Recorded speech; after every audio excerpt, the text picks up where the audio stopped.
What's up guys, I'm Jacob Suggs and welcome back to another video. And a few weeks ago I did a collaboration with MariaTheGerman, who's big on Vidme, she's awesome, check her out. And the collaboration was our top 3 favorite comic book movies. But what you may or may not know, but you probably could have guessed, we filmed our top 3 worst at the same time.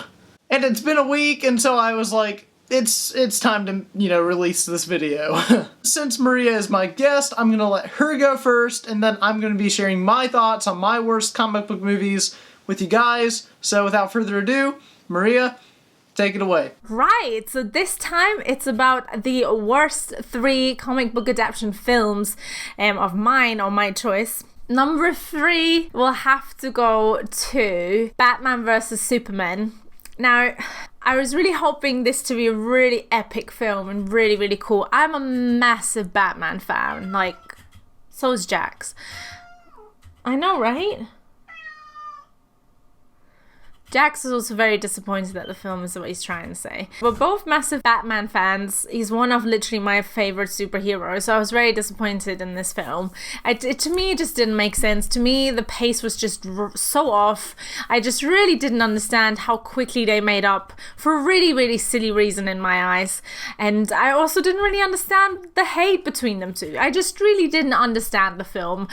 To me, it didn't make sense. To me, the pace was off. So for me, it was a no-no.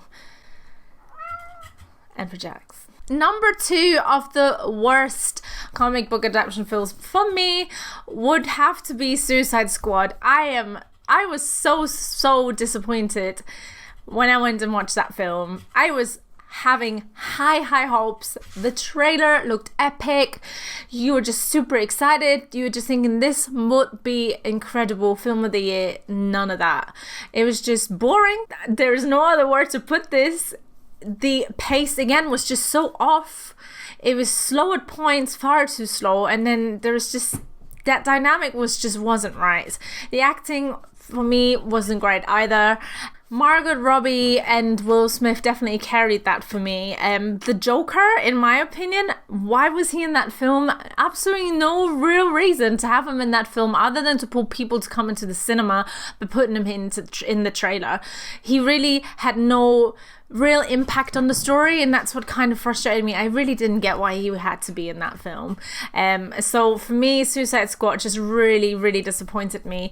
That's why it's going to number 2. And number 1 for me, and it's probably both times round, would have to be the Fantastic Four. I mean, that last one, I have no words for this. I've not ever felt the need to walk out of a cinema in my life, but this was the first time where I was like, this is so silly. I really just cannot watch till the end of this. I did stuck it out. And you know what? The other problem for me was I really like Miles Teller as an actor. I think he's a really great actor, but it's just the humor in that film was just so bad. It was just so forced. It didn't come naturally. Literally the whole dialogues were just so cringe that you're just like, just don't say it at all. I mean, the whole end of when they decide on their name was just cringe sissy. And also, again, like, the pace, what was that? Like, it was so slow the whole way through. And then when it comes to the big showdown of them actually fighting with their talents, it's like 2 minutes and it's over. And it really, again, didn't make sense. Out of nowhere, they were stronger. There was no reason for them to be stronger out of nowhere. Just really, really bad in my eyes. It was one of the worst films probably I have seen. So, yeah. That's my number 1 worst film. Thank you once again to Frame by Frame for having me on this. It was a pleasure sharing my thoughts on the topic. Please do not rip me apart, peeps. I am not a professional critic. So thank you once again, and bye! I disagree on the Batman v Superman and Suicide Squad. Batman v Superman I don't get. Suicide Squad, I kinda get. That being said though, check out MariaTheGerman on Vidme or on YouTube, doesn't matter where you're watching her. She's awesome, she does a lot of gameplays and stuff.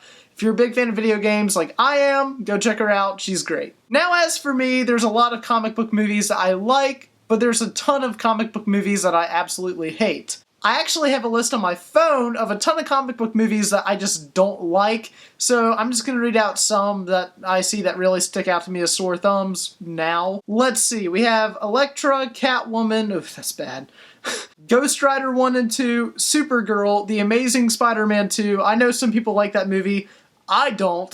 Steel starring Shaquille O'Neal, Superman 3 and Superman 4, Batman Forever, Daredevil from like 2003 with Ben Affleck before he was Batman, and Teenage Mutant Ninja Turtles 3, you know, the one where they go to Japan and Leonardo gives mouth-to-mouth to that young boy. So at number 3 I have X-Men Origins Wolverine. This movie had all the potential in the world of being awesome. In fact, I really like the Wolverine and Logan looks incredible. But this movie is just so incoherent and so dull and so boring. The Wolverine claws look awful. I don't even want to get started on Deadpool because Ryan Reynolds has addressed that way too much.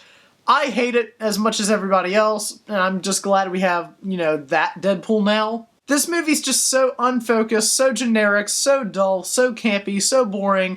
It's just everything that I don't want to be in a comic book movie. Yeah, Hugh Jackman's good, Gambit's alright, and the opening credits of this movie are fantastic, but that doesn't make for an entertaining film in the long run. And at number 2, we have Fantastic Four, the 2015 edition, though I also don't like the other 2 Fantastic Four movies. Or should I say 3? Technically it's 3. To be honest with you, I liked the first, 45 minutes to an hour of this movie. I thought it was alright, I thought it was pretty cool, kind of dark, I liked the body horror thing that they were going for. But the problem is right when this movie says 1 year later, the movie changes drastically and becomes a train wreck. Everything after this movie, the third act is awful, there's no tension whatsoever. Dr. Doom, one of the coolest villains ever, is just terrible once again in a movie, and not to mention he's actually introduced 10 minutes before the movie actually ends. I blame the studio because to me it feels like a studio-forced movie. They were like, oh crap, we have the rights to the Fantastic Four. We gotta make a movie or else we gotta give the rights back to Marvel. We don't want to do that. It's not even a fun, bad movie. You can't pop in Fan Four Stick with some friends and roast it. It's a boring, dull movie. And my number 1 least favorite comic book movie of all time is Batman and Robin. You probably could have guessed it. You could have seen it coming a mile away. I hate this movie so much. To me, it just goes against everything that the Batman mythos stands for, about him being dark and brooding and stuff. It's just way too campy, way too bright, way too little kiddish, way too incoherent, way too stupid. It's just not a good movie. And part of the reason for it not being a good movie is because they based the designs of some stuff actually in the movie on the toys. Arnold Schwarzenegger as Mr. Freeze is a lot of fun to watch, but since Mr. Freeze is one of my favorite Batman villains, it's just not doing any justice to my character. Mr. Freeze wants to freeze the world. Poison Ivy wants to, make plants all around the world.